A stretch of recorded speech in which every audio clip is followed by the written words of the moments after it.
Thank you, Dr. Nguyen Duc from the Fulbright School.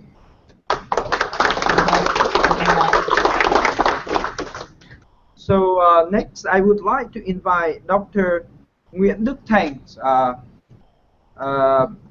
who is the president of Vietnam Institute of Economic and Policy Research in Hanoi. Dr. Duc Thanh Institute have a very well-known report that just came out. He probably will share some insight about this report with us. Please go ahead, Dr. Thanh.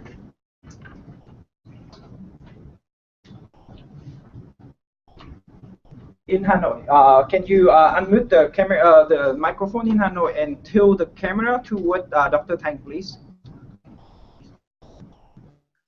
Thank you, Dr. Ngọc Anh. Do you hear me? Yes, we can hear you. Oh, okay. Thank you. Okay. Thank you, and hi everybody. I'm very glad that Dr. Ngọc Anh and your colleagues organize this conference, this symposium, that many economists concerning Vietnamese issue gathering today to discuss, and we can learn a lot from you, and that's a very valuable opportunity for us. And as Dr. Trần Ngọc Anh informed me that I have about 5 minutes to talk today, so I choose a topic is a short topic that I try to share with you our forecast and our analysis about the economic growth of Vietnam in the next 5 years.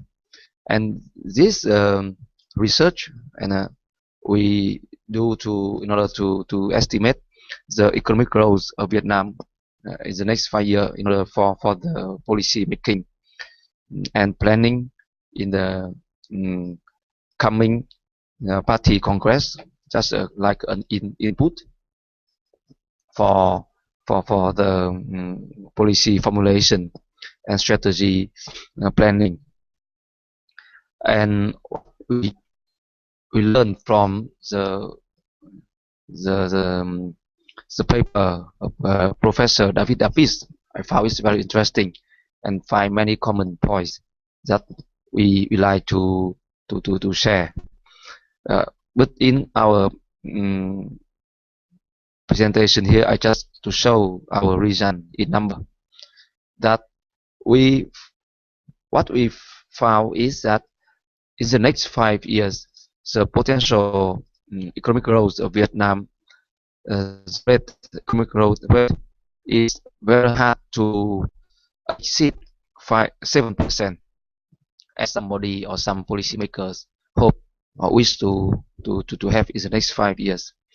And in our different scenarios, we divide it into a number of conditions of the international context and also the domestic commitment of reforms. So by doing that, we have a number of reasons. The worst is that with the not good, or I mean very disadvantage of the economic condition, like is a regional or the global crisis, and with the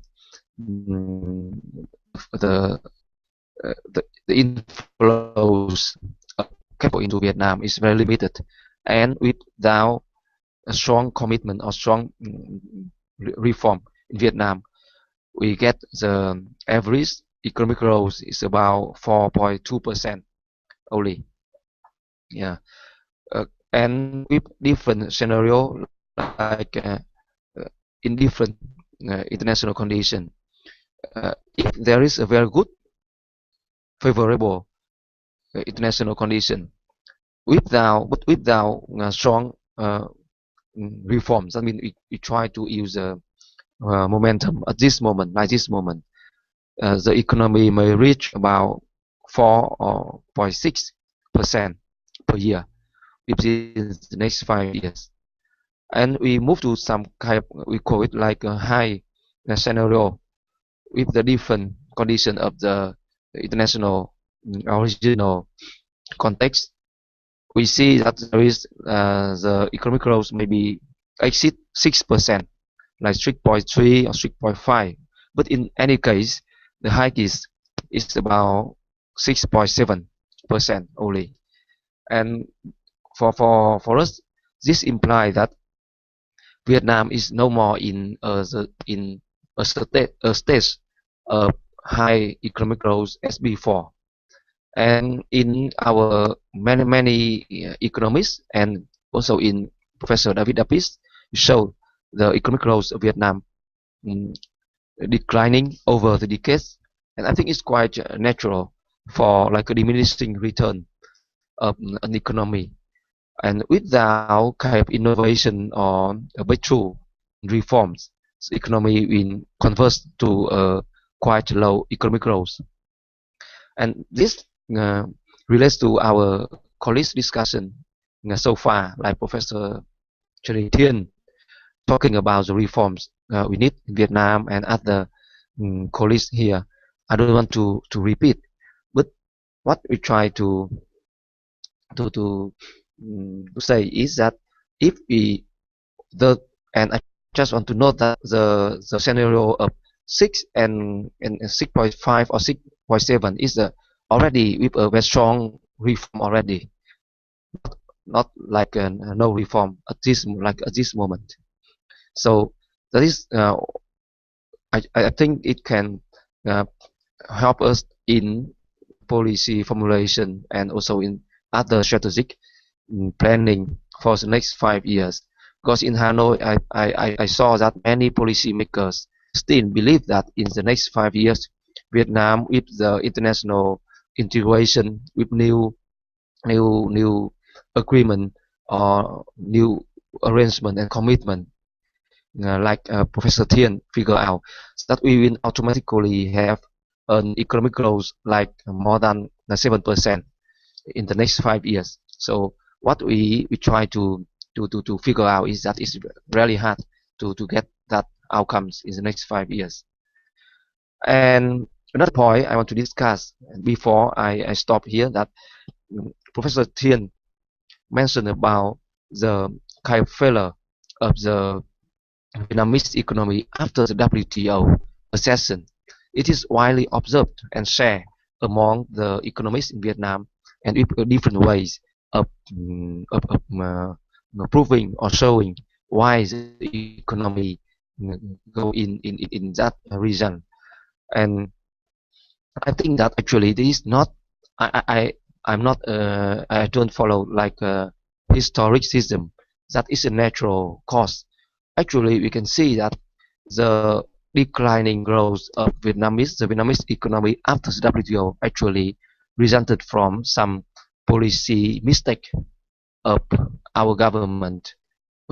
Just at the time we get into the such kind of international integration, such a very important integration, like many other colleagues figure out time by time that because we think at that time we thought that we can build some huge company, state-owned company, in order to um, to integrate or to compete globally, like case of machine that Professor Davis mentioned, and many hours colleagues mentioned and repeat about that. Uh, and another case of policy mistake is in 2007, that in terms of monetary policy, when we like, and this study has been figured out by like Professor James, for example, our colleagues. That means what I mean that we actually have an opportunity to be better off, much better off with such kind of arrangement, but we lack experience and policy management.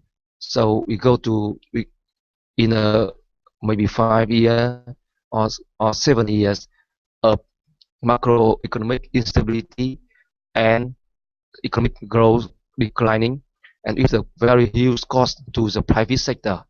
All of that now we must pay for that. And now is the next year, or this year, I mean this year, we have a lot of new international commitment. So I hope that if we have a strong commitment in policy reforms, and we have a better policy management or policy planning, we will not repeat the mistake that we have undergone in the last in the time we entered the WTO. So this is what I want to discuss in today. Because the time limited, I just want to add and share some minor points of my opinion. Thank you.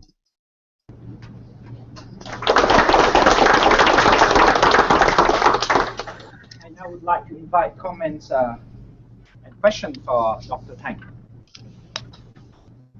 Yes, please. If you come closer to this, they would be able to hear you. Yeah, just talk like this. Just so thank you for the talk and the presentation. So in your presentation, you kind of alluding to the fact that Vietnam is already reaching the steady state equilibrium in terms of economic growth, because you talk about diminishing marginal return, and there is no more increase in growth in the next few years. So from the solo growth model point of view, then in order to make the growth more, we should increase technology or increase total productivity, factor productivity. That seems to be the case. If that is the case, or that's what you're suggesting, so do you have any kind of policy implication how Vietnam should attract or increase their TFP or technology? If it's not the key point, if technology is not the key success to growth, then what is the main targets that Vietnam should reach in order to keep growing? Thank you. I suggest that you take a few comments before answering them. Thank you. There was a hand up over here, right? No? Oh, over there? Yeah. So, can you, maybe I'll get you.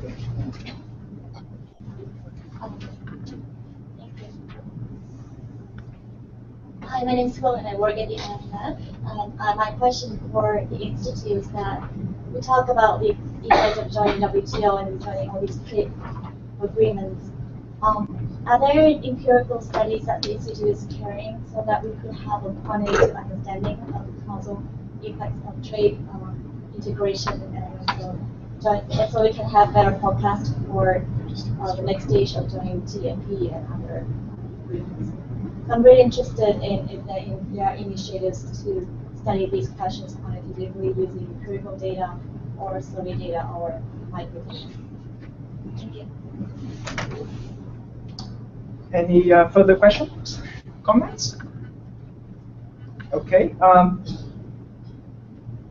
Dr. Thanh, would you like to answer them? Yes. Okay. Sure. Thank you. Thank you, Dr. Ngọc Anh, and thank you for the question. Actually, the second question, we are not clear much from here. So maybe Dr. Ngọc Anh can brief it for us in short question. Oh, sure. So I believe the second question was asking more about the assumption, the technical design of your forecasting model. Could you give us some idea about that and how that other models are being set? I could rephrase. Okay, yeah, can you? If you move a little bit closer to this microphone, probably people over there can hear you better. You just stand close to this. Okay. So in the discussions, you talk about the effect of joining the WTO and how that has some adverse effects on the economy and on the firms. And you talk about the concerns about joining TFP and other future trade agreements. I'm just curious if the Institute, having its capacity, have invested in building data sets or empirical studies to really study these questions quantitatively, so we can know what are the causes and how much of the adverse effect WTO had on the firms. So yeah, is that clear? Yes, yes, okay. Thank you, thank you. So, Professor Tien just sitting next to me said that he feel very jealous about because with me because two who asked me both young female researcher. So Professor Tien always said that, yeah. And uh, for the first question, yeah, it is not really. I don't mean that we are now in the steady state, because normally when an economy mm, mm, at the steady state is growth at like the level of the technical progress only. So normally it's just like more than 1 or 2 or more, just more than 2%. Uh, Vietnam still accumulate more capital and more labor, yeah, entering market. And this also related to the second question about the technical thing under our forecast. Of course, when we use models to forecast, we used different type of modelings, and then we in order to get a range of forecasting, we don't base on one model only, because we know that that's any kind of technical or modeling for the real life is normally not very reliable. So we use different, from very simple like theories to like other models like growth accounting, or to some kind of econometric, macroeconometric models. So for the outcomes, we produce kind of a cloud of result, just from the limit, the lower limit to upper limits, yeah, in order to get the idea. So we don't have a kind of like exact result for like one rate of growth, but we have a kind of like in the range. And what we are curious is about whether the range can exceed some kind of critical points, for example 5.5 or 7%.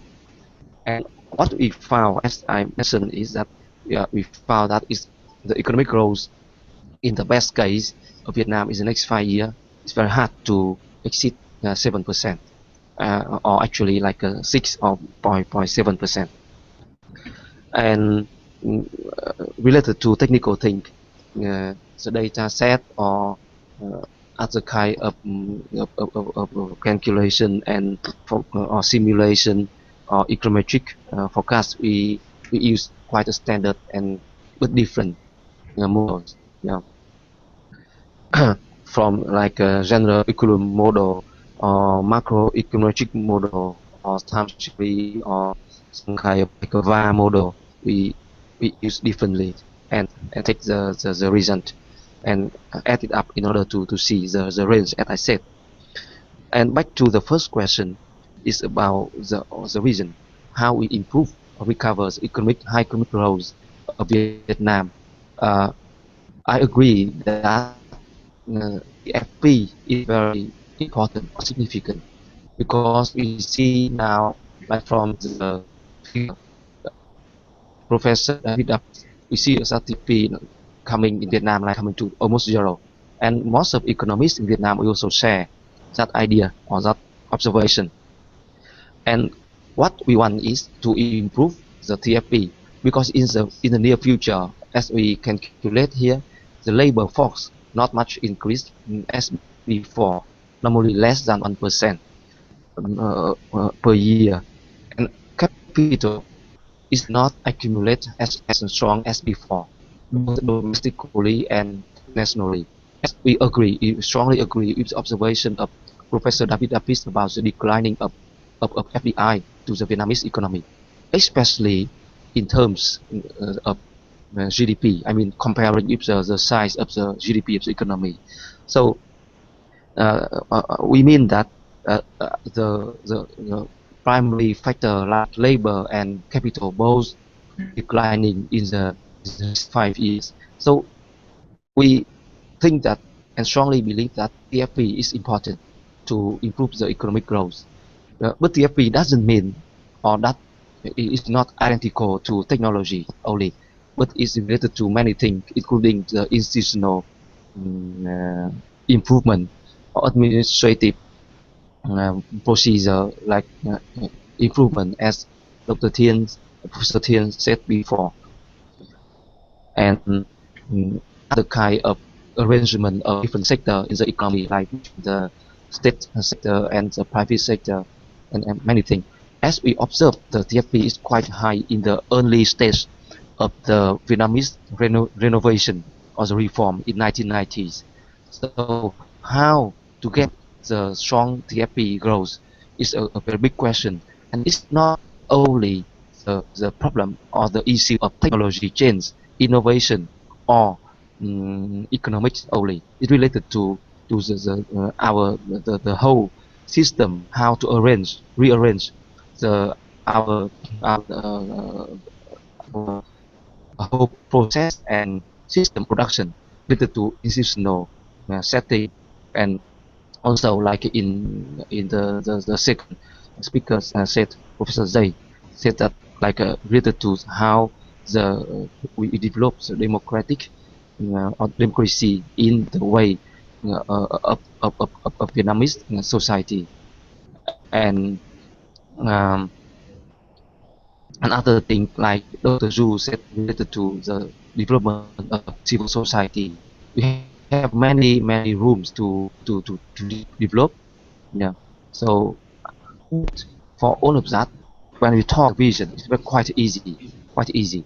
But to do it in the real life, I think it's very difficult. So that's why we consider that is a scenario with a very strong commitment of reforms. Otherwise, we cannot get any kind of breakthrough for the economic growth because the FP is still very low and close to zero. Thank you.